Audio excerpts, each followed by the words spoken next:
स्वागत है आपका एसएस क्लासेस में। तो जैसे कि पता होगा दोस्तों, जो चैनल पे अभी चल रहा है बीपीएससी का प्रीवियस ईयर क्वेश्चन चल रहा है। जैसे कि पता होगा बहुत ही जल्द आप लोग का यहाँ पे 17 नवंबर को 17th बीपीएससी का आप लोग का यहाँ पे एग्ज़ाम्स होने वाला है। ठीक है, साथ ही साथ बहुत ही जल्द TRE 4 का भी आपका नोटिफिकेशन आ जाएगा और उसका भी एग्ज़ाम होगा। तो ये जो सेशन चल रहा है बीपीएससी का प्रीवियस ईयर क्वेश्चन का सीरीज़ में, ये वीडियो नंबर 3 होने वाला है। इससे पहले कि जो आधुनिक भारत का इतिहास से जो भी बीपीएससी के द्वारा 1997 से लेकर 2024 तक सवाल पूछे गए थे, मैंने उसको टोटल का टोटल वहाँ पे कंप्लीट करा दिया है।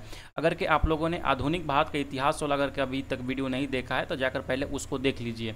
ठीक है, और जैसे कि हम आपको बताए थे कि जो सामान्य विज्ञान से जो सवाल पूछा जाता है बीपीएससी का प्रीवियस ईयर क्वेश्चन, उसको हम करा रहे थे। तो इससे पहले फिजिक्स का मैंने यहाँ पे कंप्लीट करा दिए थे। तो आज जो ये सेशन होने वाला है वो रसायन विज्ञान यानी केमिस्ट्री का होने वाला है। केमिस्ट्री में हम देखेंगे कि लगभग 1997 से लेकर अभी तक 2024 तक में कितना सवाल पूछा गया है और क्या क्या यहाँ पे सवाल पूछा गया। अगर कि आपको इसको कर लेते हैं प्रीवियस ईयर क्वेश्चंस को, तो एग्जाम में कितने भी क्वेश्चंस आए उसमें से आपका बहुत सारा सवाल 3 से 4 सवाल आपको बीपीएससी का प्रीवियस ईयर क्वेश्चन से ही देखने को मिलते हैं। इसीलिए बीपीएससी का प्रीवियस ईयर क्वेश्चन अगर आप बीपीएससी या किसी भी परीक्षा को तैयारी कर रहे हैं तो ये आपके लिए बहुत ही ज़्यादा यहाँ पे इंपॉर्टेंट हो जाता है। ठीक है, तो चलिए वीडियो को स्टार्ट करते हैं बिना देरी के। और के फिजिक्स का पार्ट ने आप लोगों ने नहीं देखा है तो पहले जाकर उसको देख लीजिए, फिर यहाँ से कंटिन्यू कर सकते हैं। ठीक है, पहला सवाल केमिस्ट्री में दिया गया है यहाँ पे कि निम्नलिखित में से कौन सा एक तत्व नहीं है। पता होगा दोस्तों, जो तत्व होते हैं तत्व को 3 भागों में विभक्त किया जाता है। पहला जो होता है यहाँ पे धातु होता है, दूसरा होता है उपधातु अधातु होता है, और तीसरा जो होता है यहाँ पे उपधातु होता है। तो इसमें नहीं कौन सा पूछ रहा है, तो यहाँ पे गैस यहाँ पे बिल्कुल ये राइट आंसर हो जाएगा। दूसरा सवाल जैसे ही आइएगा, दूसरा सवाल आपसे पूछ रहा है कि आधुनिक रसायन शास्त्र का जनक किसे कहा जाता है। तो जो आधुनिक रसायन शास्त्र का जनक कहा जाता है वो एंटोनी लेवोइज़ियर को कहा जाता है। ये सवाल 65वीं बीपीएससी 2019 में पूछा गया। अब ये बार बार सवाल अनेक परीक्षाओं में यहाँ पे रिपीटेशन होते रहते हैं, इसीलिए आप लोग याद रखिएगा। ठीक है, तीसरा क्वेश्चन देखिए दिया गया है कि एक तत्व में इलेक्ट्रॉनों और न्यूट्रॉनों की संख्या 18 और 20 है, तो इसका द्रव्यमान संख्या ज्ञात करें। आपको यहाँ पे द्रव्यमान संख्या बराबर पता होना चाहिए। जो होता है प्रोटॉनों की संख्या प्लस में न्यूट्रॉनों की संख्या जो होता है ये द्रव्यमान संख्या होता है। ठीक है, और यहाँ पे दिया गया है इलेक्ट्रॉनों की संख्या। तो आपको दोस्तों ये पता होगा जो इलेक्ट्रॉनों की संख्या होती है वो प्रोटॉन की संख्या के बराबर होता है, उसके बाद ही परमाणु यहाँ पे उदासीन होते हैं। इसीलिए प्रोटॉन की संख्या के बराबर यहाँ पे हम इलेक्ट्रॉनों की संख्या रखेंगे, यानी कि 18 प्लस हम 20 कर देंगे यहाँ पे, तो कितना टोटल आ जाएगा, टोटल ये 38 आ जाता है। तो ऑप्शन नंबर सी में देखिएगा, तो ये दिया गया है। ये 65वीं बीपीएससी 2019 में ये सवाल पूछा गया था, जो कि बहुत ही बेहतरीन सवाल है। ठीक है, 4 नंबर की क्वेश्चन देखिए, ये कल भी हम इसको बताए थे, आज भी हम बता रहे हैं। ये जो सवाल पूछा गया है 67वीं बीपीएससी में पूछा गया है कि नाभिक की द्रव्यमान संख्या क्या होती है। अभी जस्ट हमने बताया कि जो नाभिक की द्रव्यमान संख्या होता है वो प्रोटॉन्स की संख्या प्लस में न्यूट्रॉन्स की संख्या के योगफल जो होता है वो द्रव्यमान संख्या होता है। तो आप लोग यहाँ पे देख लीजिए ऑप्शंस में कहाँ पे दिया गया है, न्यूट्रॉनों की संख्या और प्रोटॉनों के कुल द्रव्यमान को द्रव्यमान संख्या कहा जाता है। तो ऑप्शन नंबर बी बिल्कुल ये राइट आंसर होगा। 5वां नंबर क्वेश्चन देखिए, यहाँ पे दिया गया है, क्या दिया गया है कि प्लूटोनियम न्यूक्लियोइड 94Pu242 में नाभिकों में न्यूट्रॉनों की संख्या क्या होगी। तो यहाँ पे पूछ रहा है न्यूट्रॉनों की संख्या क्या होगी। तो जो यहाँ पे अगर कि आपको पता होगा टोटल जो यहाँ पे परमाणु क्रमांक होता है यानी कि प्रोटॉनों की संख्या जो दिया गया है वो 94 दिया गया है, और ऊपर में जो होता है वो द्रव्यमान संख्या होता है। तो जो द्रव्यमान संख्या यहाँ पे दिया गया है 242 दिया गया। तो 242 में से अगर कि हम 94 घटा देंगे तो यहाँ पे हमारा आ जाएगा न्यूट्रॉनों की संख्या यानी कि 148। यहाँ पे बिल्कुल ये राइट आंसर होगा। ऑप्शन नंबर बी यहाँ पे बिल्कुल ये राइट आंसर होगा। ठीक है, छठा क्वेश्चन की तरफ चलते हैं। 6 नंबर क्वेश्चन देखिए दिया गया है कि एक तत्व में समस्थानिक अलग अलग होते हैं। समस्थानिक किसको कहते हैं, सबसे पहले आपको ये पता होना चाहिए कि समस्थानिक किसको कहते हैं। समस्थानिकों में दोस्तों परमाणु का जो संख्या होता है, परमाणु संख्या यानी कि ये जो परमाणु संख्या होता है ये बराबर होता है, और द्रव्यमान संख्या जो होता है वो भिन्न भिन्न होता है। तो ऑप्शन नंबर बी यहाँ पे याद रखिएगा। जिसका द्रव्यमान संख्या भी यहाँ पे यानी कि परमाणु भार भी जो बराबर होते हैं उसको यहाँ पे समभारिक बोलते हैं। ये सवाल बहुत बार ये सब सवाल पूछा जाता है, इसीलिए ये सब सवाल में आप लोग यहाँ पे गड़बड़ मत कीजिएगा। सातवां नंबर क्वेश्चन देखिए दिया गया है कि फैराडे स्थिरांक क्या होता है। तो ये जो फैराडे स्थिरांक है ना, ये कांस्टेंट होता है, एक सार्वभौमिक स्थिरांक होता है। ये सवाल 66वीं बीपीएससी 2020 में ये सवाल पूछा गया था, जो कि बहुत ही बेहतरीन सवाल था यहाँ पे, ठीक है। अब 8 नंबर क्वेश्चन देखिए, ये तो ईजी सवाल है, 64वीं बीपीएससी में जो पूछा गया था, लेकिन बहुत सारे लोगों ने इसको भी यहाँ पे गलत किए थे। देखिए आगे बढ़ने से पहले हम बताना चाहते हैं, जो भी लोग बिहार शिक्षक भर्ती 4.0 की तैयारी कर रहे हैं या 17th बीपीएससी का जो तैयारी कर रहे हैं, उनके लिए बीपीएससी का सिलेक्शन की बहुत ही इंपॉर्टेंट चीज़ है यहाँ पे, जो कि कंप्लीट नोट्स रहने वाले हैं। ये जो होने वाले हैं पीआरटी, जूनियर, टीजीटी, पीजीटी और साथ ही साथ बीपीएससी एस्पायरेंट्स के लिए होने वाला है। ये पूर्णतः आपके सिलेबस पर आधारित है।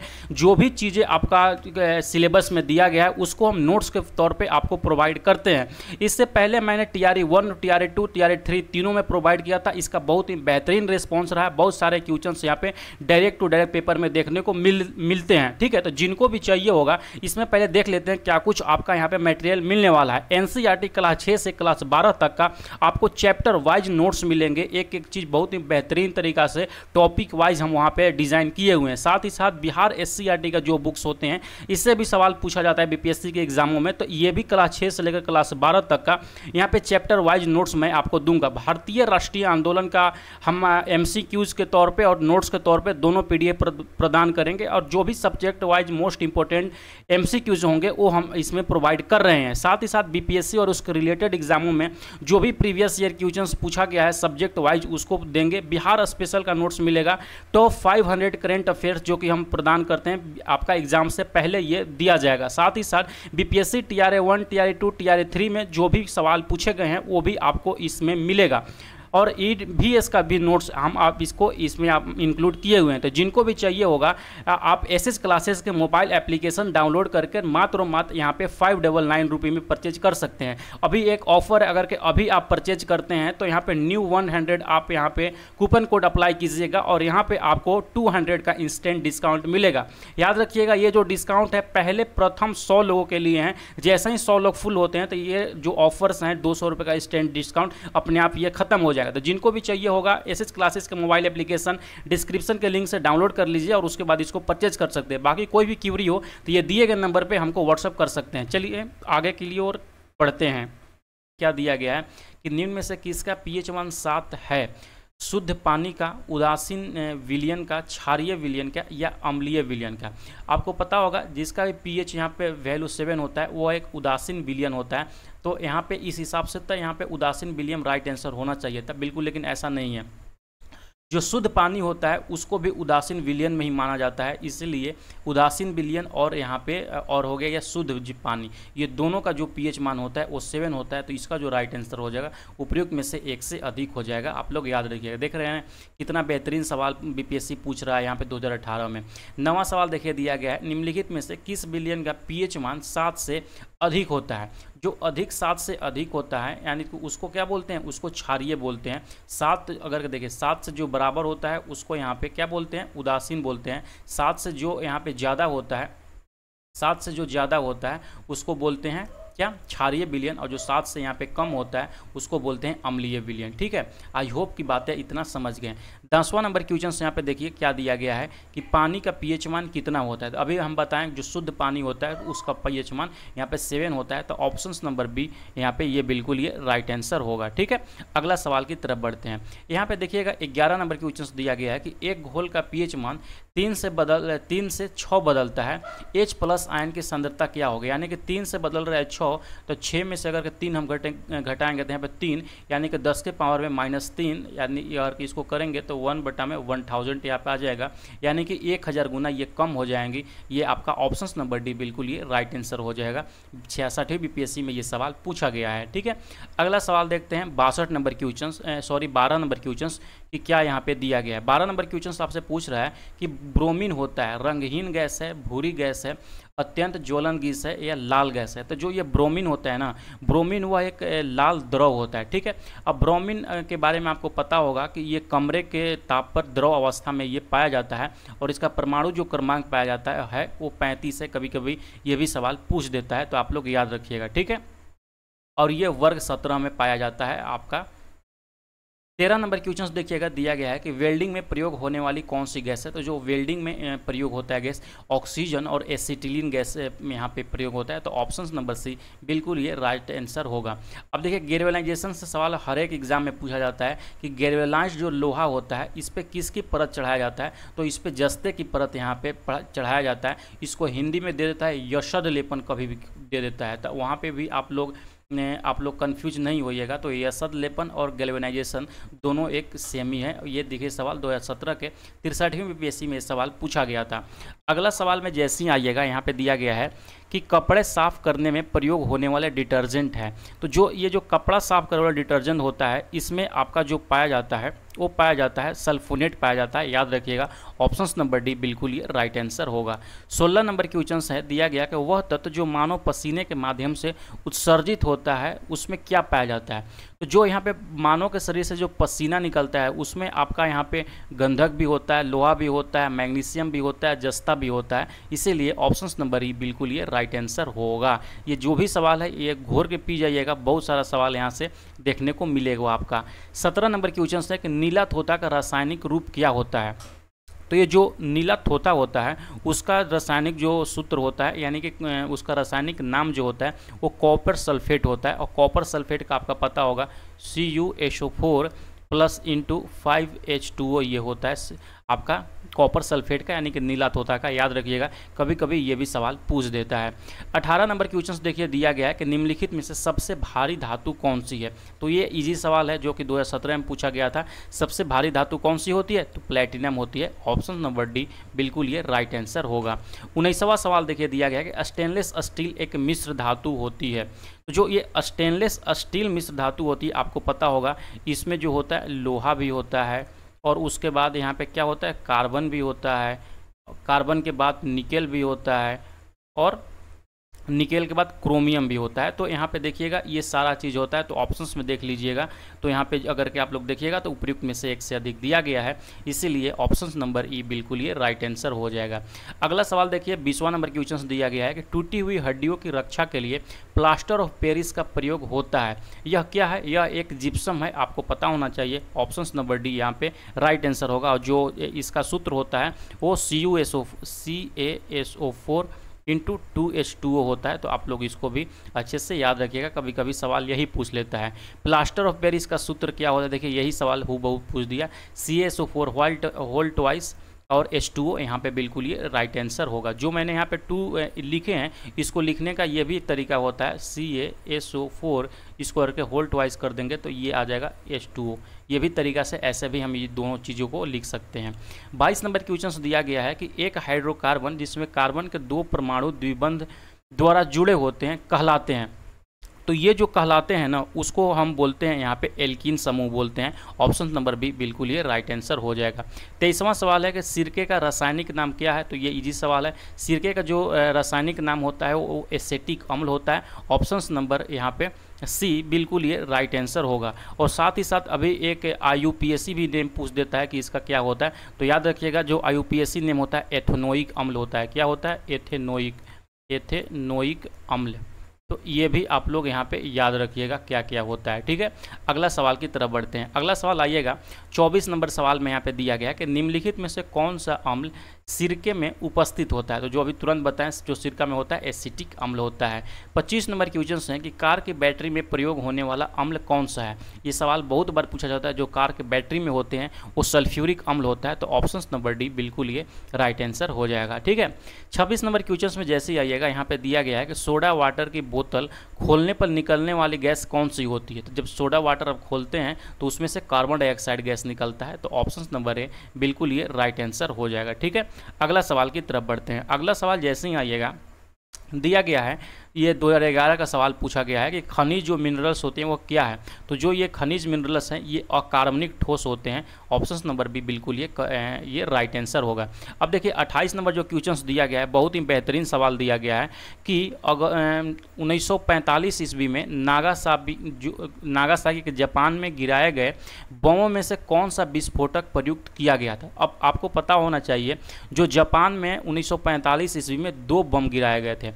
एक यहाँ पे 6 6 अगस्त को गिराया गया था और एक जो गिराया गया था एक 9 अगस्त को गिराया गया था। ठीक है, तो जो 6 अगस्त को गिराया गया था वो लिटिल बॉय नाम से गिराया गया था, और जो वो गिराया गया था, देखिए पहले हम लिख देते हैं यहाँ पे, वो लिटिल बॉय ये गिराया गया था, हिरोशिमा पर गिराया गया था। आप लोग ये भी याद रखिएगा, सवाल इससे ही पूछा जाता है, हिरोशिमा में गिराया गया था। और इसमें जो यहाँ पे विस्फोटक यूज किया गया था ना, इसमें यूरेनियम का यूज किया गया था। किसका यूज किया गया था? यूरेनियम का, यहाँ पे यूरेनियम का ये यूज किया गया था। ठीक है, और वही अगर के 9 अगस्त वाला में आइएगा, जिससे यहाँ पे देखिएगा नागासाकी के बारे में पूछ रहा है, तो 9 अगस्त का जो बम गिराया गया था वो नागासाकी पर गिराया गया था। इसका जो नाम था फैट मैन नाम था। क्या नाम था? फैट मैन नाम था।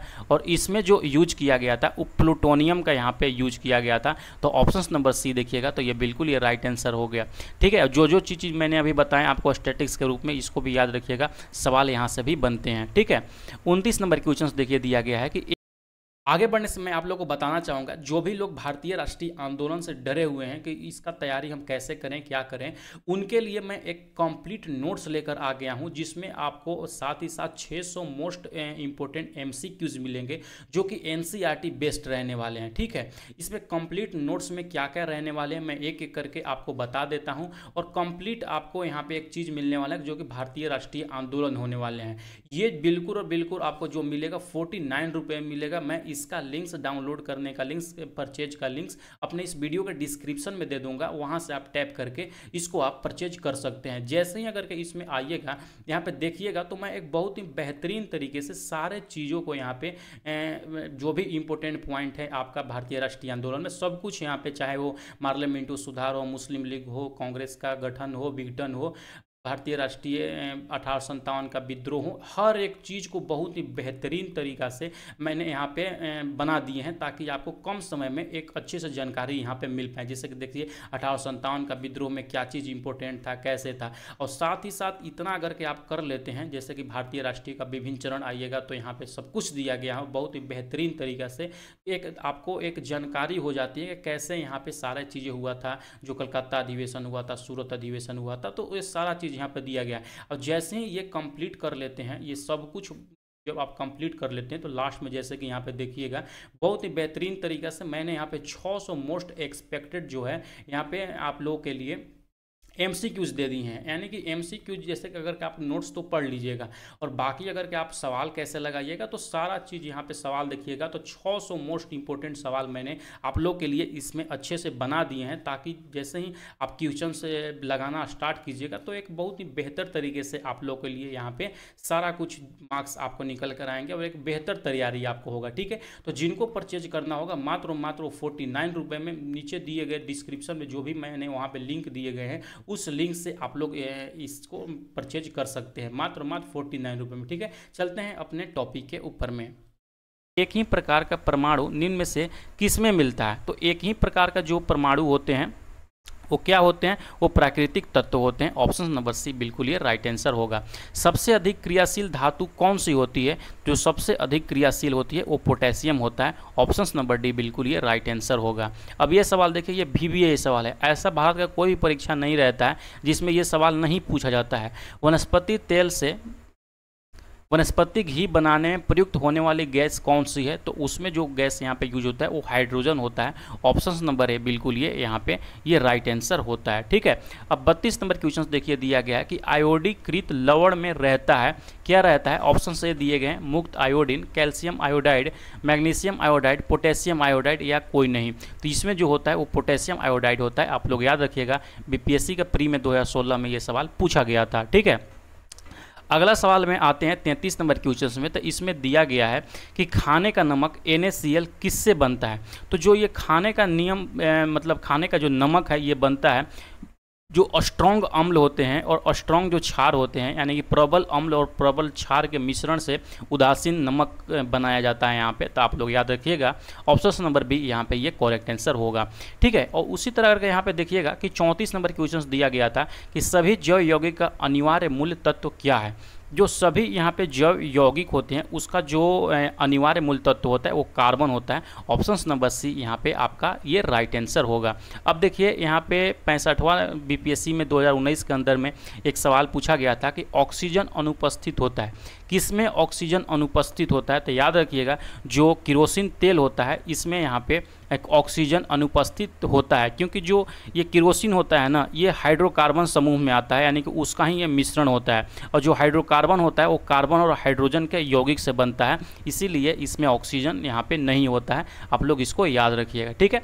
36 नंबर क्वेश्चन जैसे आइएगा, दिया गया है कि सिगरेट लाइटर में निम्नलिखित में से कौन सा गैस प्रयुक्त होता है? तो जो ये सिगरेट लाइटर में प्रयुक्त होता है वो ब्यूटेन गैस होता है, आप लोग याद रखिएगा। साथ ही साथ कभी कभी इसका सूत्र भी पूछ लेता है, तो C4H यहाँ पे 10 होता है, ये भी आप लोग याद रखिएगा, ठीक है।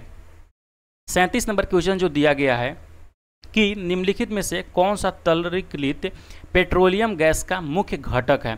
तो जो यहाँ पे तरलीकृत पेट्रोलियम गैस का जो मुख्य घटक होता है उसमें आपका प्रोपेन होता है और ब्यूटेन होता है, ठीक है, मुख्य रूप से। लेकिन कुछ मात्रा में देखिएगा यहाँ पे कि इथेन भी पाया जाता है, आप लोग याद रखिएगा। और इसमें भी कभी कभी पूछ लेता है कि जो ब्यूटेन होता है कितना प्रतिशत होता है? तो ब्यूटेन जो होता है यहाँ पे 65% होता है, और जो आपका प्रोपेन होता है वो 35% यहाँ पे होता है, आप लोग ये याद रखिएगा। तो ऑप्शन नंबर यहाँ पे ई यहाँ पे बिल्कुल ये सही उत्तर होगा। 2022 के 67वां बीपीएससी में ये सवाल पूछा गया था, तो इसका राइट होगा उपयुक्त में से एक से अधिक, ठीक है। अगला सवाल देखिए, दिया गया है 38 नंबर क्वेश्चन की प्राकृतिक रबर किसका बहुलक है? तो जो ये प्राकृतिक रबर होता है वो आइसोप्रीन का बहुलक होता है। ऑप्शन ए यहाँ पे करेक्ट आंसर होगा, ठीक है।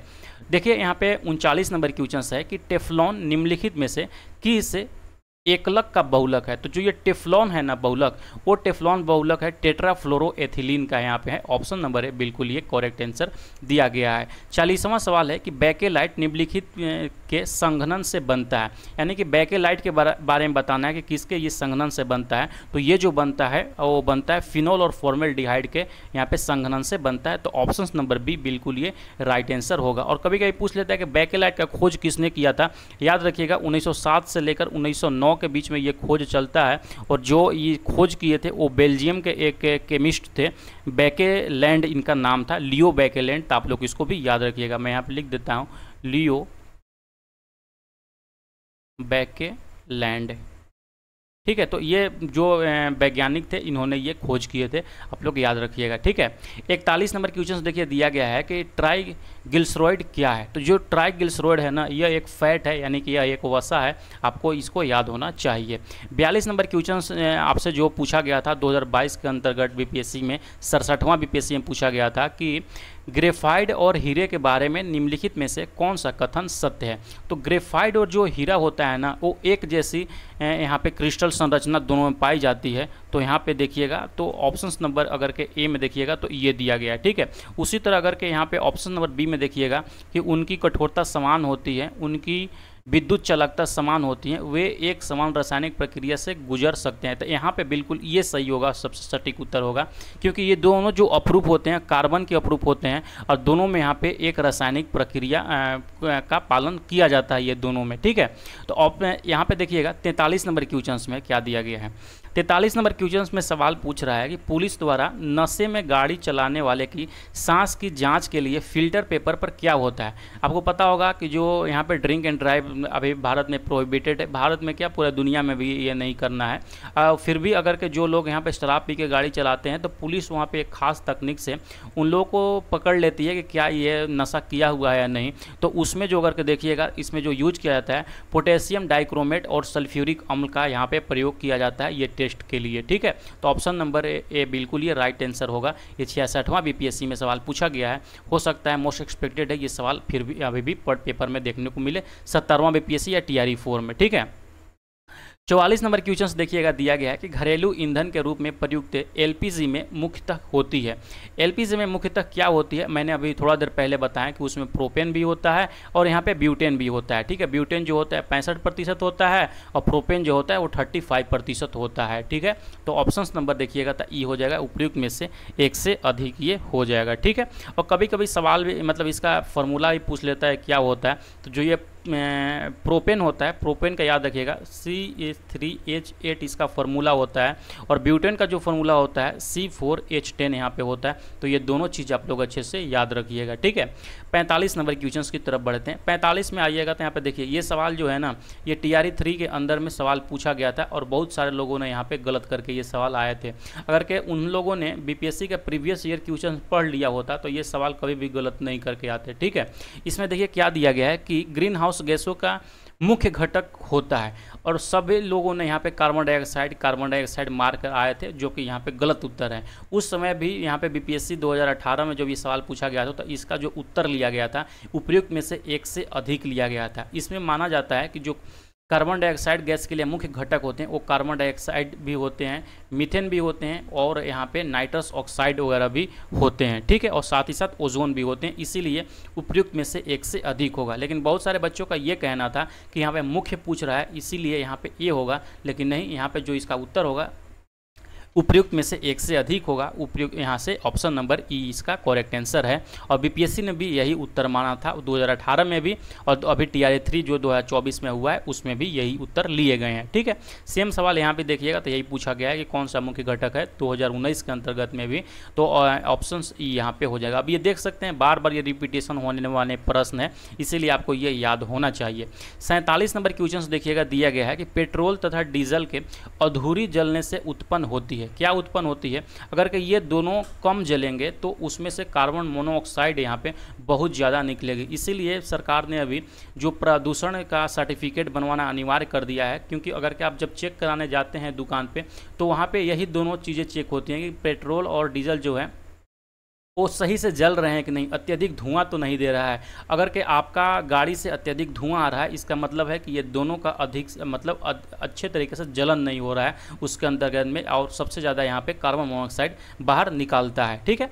अगला सवाल देखिए 48 नंबर क्वेश्चन। 48 सवाल दिया गया है कि साबुन ग्रीस को हटाता है, किस प्रक्रिया के द्वारा ये हटाया जाता है। तो ये जो हटाया जाता है पायसीकरण के द्वारा हटाया गया है। तो ऑप्शन नंबर ही बिल्कुल ये करेक्ट आंसर होगा। अगर कि अभी तक आपने वीडियो देखते हुए आ गए हैं तो प्लीज़ वीडियो को एक बार लाइक कर दीजिए, और आप लोग में से जो अधिकतर प्रतिशत लोग हैं ना, कम से कम 72% ऐसे लोग हैं ना जो केवल और केवल वीडियोस देखते हैं, वो चैनल को सब्सक्राइब नहीं करते हैं। तो कम से कम चैनल को सब्सक्राइब कर लीजिए, जिससे कि हमको पता लगता है कि आप जो वीडियोस देख रहे हैं, हम जो पढ़ा रहे हैं, वो आपको फ़ायदा आ रही है उससे, ठीक है।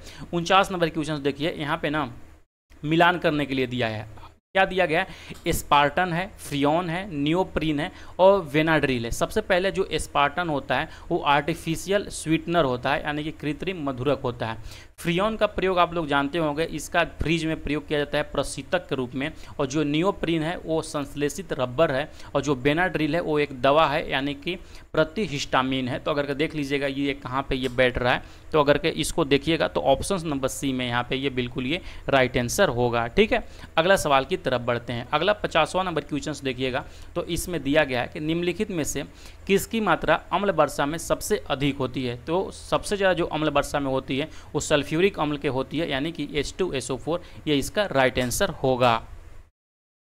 क्वेश्चन नंबर 51 यहाँ पे पूछ रहा है कि अम्ल वर्षा होती है, ऑप्शंस दिया गया है कारखानों से, पेट्रोल से, कोयला से या लकड़ी से। यहाँ पूछ रहा है कि मतलब किससे सबसे ज़्यादा यहाँ पे प्रदूषण होती है। तो याद रखिएगा जो अम्ल वर्षा होती है इसमें आपका जो भी 4 ऑप्शंस दिए हैं सारा का सारा यहाँ पे जिम्मेदार होती है, ठीक है। जो अम्ल वर्षा का मुख्य कारण होता है वो सल्फर डाइऑक्साइड होता है और नाइट्रस का ऑक्साइड होता है। तो और उसको जो सबसे ज़्यादा ये दोनों पैदा होते हैं वो कारखाना से भी होते हैं, पेट्रोल को जलाने से भी होते हैं, कोयला को जलाने से भी होता है, और लकड़ी को भी जलाने से होता है। लेकिन अगर कि आपको यही 4 ऑप्शंस दे दे BPSC फिर से, जैसे कि यहाँ पे दिया गया है, अगर कि ऐसे देखिएगा तो नॉर्मली ये चारों उत्तर यहाँ पे सही, अगर कि यहाँ पे दिया रहता ऑप्शंस के उपयुक्त में से 1 से अधिक, तो ऑप्शंस नंबर ई यहाँ पे हो जाते, लेकिन ऐसा कोई ऑप्शंस नहीं दिए गए हैं। इसीलिए अगर कि आपको मारना होगा तो इसमें से कारखानों से आप लोग मारिएगा, जो कि सबसे मतलब सटीक उत्तर है इसका। अगला यहाँ पे 52 नंबर क्वेश्चन है कि शुष्क बर्फ होते हैं, ठोस पानी होते हैं, ठोस कार्बन डाइऑक्साइड होते हैं, निर्जल बर्फ होते हैं, या ठोस हाइड्रोजन परऑक्साइड होते हैं। तो ये जो शुष्क बर्फ होते हैं वो ठोस कार्बन डाइऑक्साइड होते हैं। तो ऑप्शन नंबर बी यहाँ पे बिल्कुल ये करेक्ट आंसर होता है। देखिए ठोस कार्बन डाइऑक्साइड जो होता है वो जब बर्फ़ होता है उसके समान नज़र आता है, इसीलिए इसको शुष्क बर्फ़ भी बोला जाता है। आप लोग इसको भी अच्छे से याद रखिएगा। 53 नंबर सवाल पूछा जा रहा है कि निम्नलिखित में से किसे शुष्क बर्फ़ कहते हैं। जैसे कि मैंने अभी तुरंत बताया, ठोस कार्बन डाइऑक्साइड जो होते हैं वो यहाँ पे बर्फ़ होते हैं, शुष्क बर्फ़ होते हैं। शुष्क बर्फ़ क्या है, अब देख रहे हैं ये सवाल 4-5 2 है, 4 बीपीएससी में, 1 बीपीएससी में, और अभी भी ये सवाल बहुत भर भर के पूछे जाते हैं। इसीलिए ये सवाल को अच्छे से याद रखिएगा। जो शुष्क बर्फ़ होते हैं वो ठोस कार्बन डाइऑक्साइड होते हैं। अगला 55 नंबर सवाल आइएगा, यहाँ पे देखिए दिया गया है कि चूने का पानी किसके द्वारा ये दूधिया होता है। तो जो कार्बन डाइऑक्साइड होता है उसके कारण यहाँ पे चूने का पानी होता है जो दूधिया होता है। आप लोग याद रखिएगा। ऑप्शन नंबर बी बिल्कुल ये राइट आंसर होगा। ठीक है। 56 नंबर क्वेश्चन पूछ रहा है कि निम्नलिखित में से कौन सा सीमेंट का मुख्य घटक है। तो जो सीमेंट का यहाँ पे मुख्य घटक होता है वो चूना पत्थर भी होता है और यहाँ पे सिलिका भी होता है। और ये सवाल देखिएगा अभी नया नवेला ये सवाल है, 2022 के 67वीं बीपीएससी में ये सवाल पूछा गया था। तो ऑप्शन नंबर ई यहाँ पे इसका राइट उत्तर होगा, उपयुक्त में से एक से अधिक। ठीक है। 57 नंबर क्वेश्चन है कि एक कार बैटरी में प्रयुक्त विद्युत अपघट्य कौन सा होता है। आपको ये भी पता होना चाहिए कि जो भी कार का बैटरी होता है उसमें सेकेंडरी सेल का उपयोग होता है, यानी कि द्वितीयक सेल का उपयोग होता है। और द्वितीयक सेल में जो यहाँ पे होता है वो क्या होता है, वो आपका होता है सल्फ्यूरिक अम्ल होता है। तो यानी कि ऑप्शन नंबर बी बिल्कुल ये राइट आंसर होगा। आप लोग इसको सही कर लीजिएगा। ठीक है। 58 नंबर क्वेश्चन है कि निम्नलिखित में से किस में कार्बन नहीं होता है। पूछा, देखिए पूछ रहे हैं यहाँ पे नहीं होता, लेकिन हीरा में भी होता है कार्बन, कोयला में भी होता है और ग्रेफाइट में भी होता है। तो यहाँ पे कौन सा उत्तर सबसे होगा, उपयुक्त में से कोई नहीं। ऑप्शन नंबर डी बिल्कुल ये राइट आंसर होगा। 59 नंबर सवाल है कि निम्न में से सबसे सख्त यानी कि सबसे हार्ड कौन सा है। हीरा है, ग्लास है, क्वार्ज है या प्लेटिनम है। तो जो सबसे हार्ड पृथ्वी पर कठोरतम प्राकृतिक पदार्थ है वो है हीरा। आप लोग याद रखिएगा। ऑप्शन नंबर ए बिल्कुल ये राइट आंसर होगा। 60वां जो क्वेश्चन है कि निम्न पदार्थों में से कौन सा पदार्थ खाने की वस्तुओं के परीक्षण प्रयोग होता है। यानी कि जो खाने के वस्तु होते हैं उसके परिरक्षण में प्रयोग किया जाता है, तो उसको क्या जाता है, सोडियम बेंजोएट को। ऑप्शन नंबर सी आप लोग याद रखिएगा। जितने भी सवाल मैं आपको करा रहा हूँ ये बहुत ही इंपॉर्टेंट सवाल है। ये आपको भारत के कोई भी वनडे आप एग्जाम्स दे लीजिए उसमें ये सब सवाल पूछे जाते हैं। इसीलिए ये सारे सवाल को आप घोल के पी जाइए। 2 से 3 बार इस वीडियो को जरूर देखिएगा, आपको पूर्णतः अच्छे से ये याद हो जाएगा। अब देखिए 61 नंबर सवाल पूछ रहा है कि जो पारद होता है धातु मिश्रण किसका होता है। पारद से ऐसे ही पता चल रहा है कि जिसमें कि पारा हो, यानी कि पारद यानी कि यहाँ पे मरकरी युक्त हो। तो ऑप्शन नंबर सी ये करेक्ट आंसर हो जाएगा। 62 नंबर सवाल है कि खाना बनाने में प्रयोग की जाने वाली गैस मुख्यतः कौन सी होती है। तो जो खाना बनाने वाली जो गैस होती है उसमें अगर के मुख्यतः गैस में देखिएगा तो उसमें मीथेन होता है। ऑप्शन नंबर यहाँ पे सी हो जाएगा। अगर के देखिएगा एलपीजी के बारे में यहाँ पे नहीं पूछा गया है, अगर के एलपीजी में पूछता तो उसमें ब्यूटेन और प्रोपेन हो जाता है, जो कि मैं इससे पहले आपको बता चुका हूँ। ठीक है। 63 नंबर क्वेश्चन देखिएगा, यहाँ पे दिया गया है कि निम्न धातुओं में से कौन समान ताप पर द्रव अवस्था में पाया जाता है। तो एकमात्र धातु है जो समान ताप पर द्रव अवस्था में पाया जाता है वो है पारा। ऑप्शन नंबर बी यहाँ पे ये करेक्ट उत्तर होगा। 64 सवाल को पूछ रहा है आपसे कि ठोस कपूर से कपूर वाष्प बनाने की प्रक्रिया को क्या कहते हैं। तो इसको जो हम आपको बताए थे कि आप लोग हमेशा सवाल याद रखिएगा, जहाँ भी अगर के ऊर्ध्वपातन है, अगर के कुछ आपसे पूछेगा तो पहले का एक चीज़ पूछेगा वो कपूर के बारे में पूछेगा और एक और पूछेगा वो नेफ्थैलिन के बारे में पूछेगा, नेफ्थैलिन के बारे में पूछेगा। तो ये दोनों चीज़ याद रखिएगा। ये ऊर्ध्वपातन के बहुत ही बेहतरीन उदाहरण है जो कि इसको फॉलो करते हैं, यानी कि इसको ऊर्ध्वपातन को फॉलो करते हैं। इसीलिए आप लोग याद रखें। देखिए ऊर्ध्वपातन एक प्रक्रिया होती है जिसमें जो ठोस पदार्थ होता है वो बिना गैस में बदले ही वहाँ पे द्रव में बदल जाते हैं। ठीक है। तो आप लोग इसको भी अच्छे से याद रखिएगा। ठीक है। सॉरी मैं यहाँ पे थोड़ा सा गलत बता दिया कि ऊर्ध्वपातन ऐसे ठोस पदार्थ होते हैं जो गर्म करने पर सीधा गैस अवस्था में परिवर्तित हो जाते हैं। ठीक है। और इस गैस को फिर से ठंडा करके यहाँ पे द्रव रूप में परिवर्तित कर लिया जाता है। तो आप लोग इसको अच्छे से याद रखिएगा। तो यहाँ पे ऑप्शन नंबर डी ये करेक्ट आंसर हो जाएगा। ठीक है। 65 नंबर सवाल देखिए। 65 पूछ रहा है कि पीतल के बर्तनों की कलाई करते समय गर्म बर्तन की सफाई के लिए प्रयोग किए जाने वाले अमोनियम क्लोराइड चूर्ण से निकलने वाला धुआं कौन सा है। तो जब यहाँ पे आप अमोनियम क्लोराइड जलाइएगा तो उससे अमोनिया और हाइड्रोक्लोरिक एसिड निकलेगी। ऑप्शन नंबर डी बिल्कुल ये करेक्ट आंसर होगा। ठीक है। इसका हम पीडीएफ जो है अपने टेलीग्राम चैनल पर भेज देंगे, तो आप लोग टेलीग्राम चैनल को वहाँ पे ज्वाइन कर लीजिएगा, वहाँ से इस पीडीएफ को आप लोग डाउनलोड कर लीजिएगा। ठीक है। अगला सवाल देखिएगा, अब उसमें भी विथ आंसर रहेगा, आपको अलग अलग ज़्यादा परेशान होने की ज़रूरत नहीं होगा। देखिए 66 नंबर सवाल है कि नींबू खट्टा किस कारण से होता है। तो जो यहाँ पे नींबू का खट्टापन होता है मित्रों याद रखिएगा, वो यहाँ पे किसके कारण होता है। तो वो होता है आपका साइट्रिक एसिड के कारण। ऑप्शन नंबर डी यहाँ पे बिल्कुल ये राइट आंसर होगा। आपको ये सवाल बहुत बार पूछा गया है, इसलिए आप लोग भूलिएगा नहीं। ठीक है, 67 नंबर सवाल देखिए कि वाहनों से निकलने वाली गैस कौन सी है। तो जो वाहन से यहाँ पे गैस निकलती है उसमें करके देखिएगा, मुख्य रूप से जो गैस होती है वो कार्बन मोनोऑक्साइड होती है। बाकी निकलने के लिए तो जितना भी नजर आ रहा है ये सब निकलती है, लेकिन मुख्य रूप से यहाँ पे ऑप्शन नंबर बी इसका ये राइट आंसर होगा। ठीक है, 68 नंबर सवाल देखिए, पूछ रहा है आपसे कि स्टील की कठोरता प्रदान करने के लिए बढ़ाई जाती है, यानी कि किसकी मात्रा को यहाँ पे बढ़ाया जाता है। तो जो स्टील का कठोरता होता है उसमें कार्बन की मात्रा जितना बढ़ाते हैं स्टील उतना ही कठोर होते जाता है, इसीलिए ऑप्शन नंबर ए आप लोग इसको भी अच्छे से याद रखिएगा। ठीक है, 69 नंबर सवाल देखिए यहाँ पे दिया गया है कि किस खनिज से रेडियम प्राप्त किया जाता है। आपको पता होगा जो पिंच ब्लेड है वो रेडियम का अयस्क है। ऑप्शन नंबर बी बिल्कुल यहाँ पे ये राइट आंसर हो जाएगा। ठीक है, 70 नंबर सवाल है कि तैरने के तालाब में तैरने से मनुष्य की त्वचा जल जाती है। ठीक है, तो यहाँ पे पूछ रहा है कि मतलब जो स्विमिंग पूल होते हैं उसमें कोई करके मनुष्य तैरता है तो उसका त्वचा में जलन होने लगता है, किस कारण से होता है। आपको ये भी पता होना चाहिए कि जो वो तैरने का जो तालाब होता है, जो पॉन्ड यानी कि स्विमिंग पूल जो बनाया जाता है, उसको सफाई करने के लिए यहाँ पे क्लोरीन के कारण यहाँ पे उस क्लोरीन से सफाई किया जाता है। और जब क्लोरीन की मात्रा अत्यधिक हो जाती है तो त्वचा में यहाँ पे जलन उत्पन्न हो जाती है। तो यहाँ पे इसीलिए ये ऑप्शन यहाँ पे राइट आंसर होगा, ऑप्शन नंबर बी आप लोग याद रखिएगा। 71 सवाल है कि हाइड्रोजन को जलाने से क्या होगा। अगर कि आप हाइड्रोजन को और जलाइएगा तो उससे पानी बनेगा, तो ऑप्शन नंबर डी यहाँ पे आपका ये राइट आंसर हो जाएगा। ठीक है, अगर कि आपको पता होगा, पढ़े होंगे 6-7 क्लास में या 10th क्लास में ही पढ़ना है कि अगर कि हम 2H2 प्लस में O2 को अगर कि हम इसको कन्वर्ट करते हैं यानी कि जलाते हैं तो यहाँ पे 2H2 यानी कि पानी हमको ये मिलता है। ठीक है, 72 नंबर सवाल देखिए, 72 पूछ रहा है कि सोने को घोला जाता है। सोने को तो आपको पता होगा घोलने के लिए एक्वा रेजिया का यहाँ पे प्रयोग किया जाता है, और जो एक्वा रेजिया जो होता है वो आपका नाइट्रिक एसिड यानी कि वो होता है नाइट्रिक एसिड होता है, और साथ ही साथ HCl हाइड्रोक्लोरिक अम्ल होता है, और ये दोनों का जो अनुपात होता है 1:3 के अनुपात में ये चीज़ होता है। अगर ऑप्शन में देखिएगा ये कुछ भी नहीं दिया गया है, इसलिए ये सवाल को यहाँ पे स्टार कर लीजिएगा आप लोग, ये गलत सवाल दिया गया है। ठीक है, या तो उसको एक्वा रेजिया दिया रहना चाहिए था, या तो नाइट्रिक अम्ल और हाइड्रोक्लोरिक अम्ल देना चाहिए था। तो यहाँ पर देखिएगा तो ऐसा कुछ भी यहाँ पे ऑप्शन में नहीं दिया गया है। ठीक है,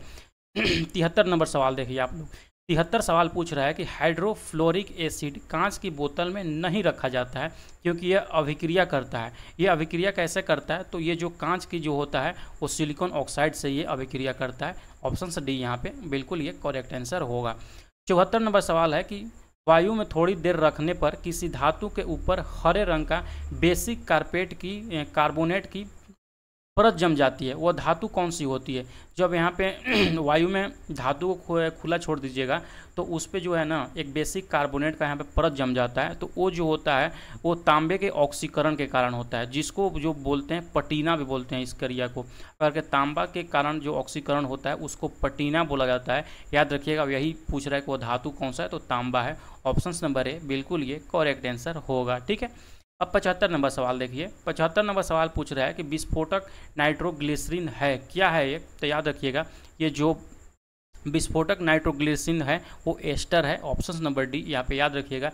ये सवाल TRE3 के अंदर में ये सवाल पूछा गया था, तो आप लोग इसको भी अच्छे से याद रखिएगा, ये बहुत ही इंपॉर्टेंट सवाल है।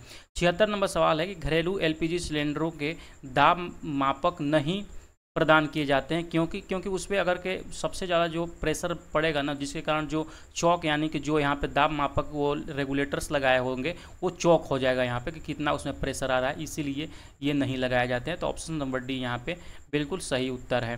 77 क्वेश्चन दिया गया है कि निम्नलिखित में से किस खनिज द्वारा लोहा प्राप्त किया जाता है। तो जो लोहा प्राप्त करने के लिए पता होगा कि जो हेमेटाइट है लोहा का अयस्क है, तो ऑप्शन नंबर डी यहाँ पे बिल्कुल ये करेक्ट आंसर होगा। ठीक है, 78 नंबर क्वेश्चन देखिए, 78 नंबर सवाल दिया गया है कि विरंजक चूर्ण के लिए कौन सा कथन असत्य पूछ रहा है। तो जो विरंजक चूर्ण के लिए जो असत्य कथक है वो जल में अधिक विलय होता है, ऐसा नहीं है, ये गलत है। तो ऑप्शन नंबर ए यहाँ पे ये करेक्ट आंसर हो जाएगा। ठीक है, अब देखिए यहाँ पे एक न्यूमेरिकल दिया है 77 नंबर क्वेश्चन। खैर अब तो न्यूमेरिकल्स नहीं पूछा जाता है, इसीलिए फिर भी आप इसको देख लीजिए कि जस्ते के एक आयतन भाग जिसका घनत्व 7100 किलोग्राम प्रति मीटर क्यूब है, वो 2 आयतन भाग तांबा जिसका घनत्व 8900 किलोग्राम प्रति मीटर क्यूब है, से मिलाने पर पीतल बनता है, तो पीतल का घनत्व कितना है। पहली बात तो यहाँ पर देखिए एक भाग मिलाया जा रहा है, क्या जस्ता मिलाया जा रहा है, तो 7100 गुना में 1 करेंगे, ठीक है। और 2 भाग यहाँ पे क्या मिलाया जा रहा है, तांबा मिलाया जा रहा है, यानी कि ये हो जाएगा 8900 और गुना में यहाँ पे 2 कर देंगे। और टोटल करेंगे तो यहाँ पे जो पीतल का भाग आएगा वो 3 भाग यहाँ पे पीतल प्राप्त होगा। तो टोटल अगर के इसको हम कैलकुलेशन करते हैं तो ये आएगा 24,900 यहाँ पे ये आता है। और 3 से यहाँ पे भाग करेंगे तो कितना जाएगा, 3 × 24, 3 × 9 यानी कि 8300 किलोग्राम मीटर क्यूब आ जाएगा। तो ऑप्शन नंबर बी ये करेक्ट आंसर होगा, ठीक है।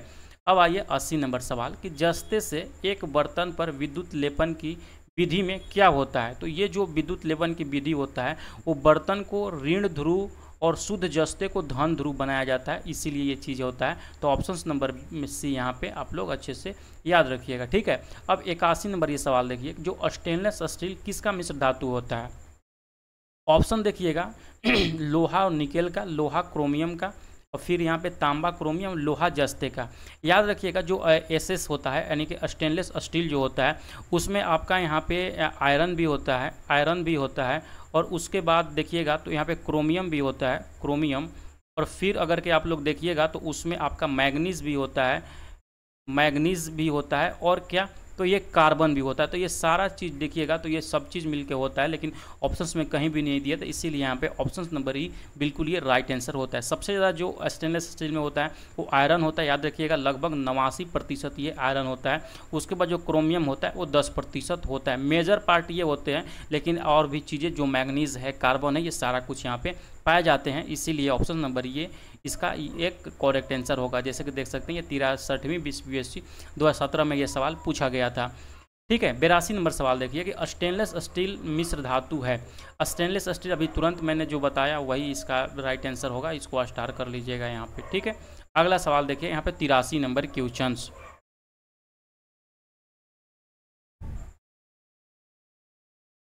83 नंबर क्वेश्चन में देखिएगा कि निम्नलिखित में से किससे ऋणात्मक आवेश होता है। तो जो ऋणात्मक आवेश होता है वो बीटा किरण में होता है, तो ऑप्शन नंबर सी यहाँ पे करेक्ट आंसर होगा। 84 नंबर सवाल है कि निम्नलिखित में से कौन सा इलेक्ट्रॉनिक संरूपण धातु तत्वों के लिए होता है, यानी कि जो यहाँ पे पूछ रहा है कि मेटल्स के लिए कौन सा यहाँ पे इलेक्ट्रॉनिक विन्यास होता है। 2882 ये होता है, 2882 होता है। ऑप्शन नंबर डी यहाँ पे याद रखिएगा। जो 2 और 8 होता है वो अक्रिय गैसों के लिए होता है।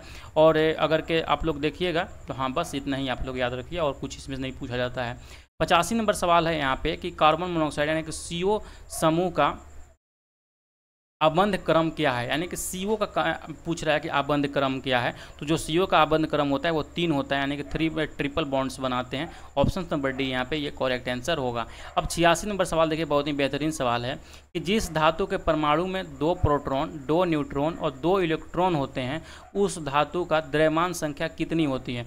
कल नहीं, जब स्टार्टिंग का ही मैं कुछ वीडियो क्वेश्चंस पढ़ा रहा था तो उसमें आपको द्रव्यमान संख्या यहाँ पे निकालने मैंने बताया था। जो द्रव्यमान संख्या होता है वो प्रोटॉनों की संख्या और न्यूट्रॉनों की संख्या के कुल योग के बराबर होता है। तो यहाँ पे 2 प्रोटॉन्स हैं और 2 न्यूट्रॉन्स हैं, तो यहाँ पे 2 और 2 कितना हो जाएगा, द्रव्यमान संख्या 4 हो जाएगा। तो ऑप्शन नंबर बी यहाँ पे इसका राइट आंसर हो जाएगा। 87 नंबर सवाल देखिए यहाँ पे दिया गया है कि सल्फर हेक्साफ्लोराइड अणु का आकार कैसा होता है। तो यानी कि यहाँ से नाम से ही पता चल रहा है इसका जो होता है अष्टफलकीय होता है। ऑप्शन नंबर बी बिल्कुल ये राइट आंसर हो जाएगा, ठीक है।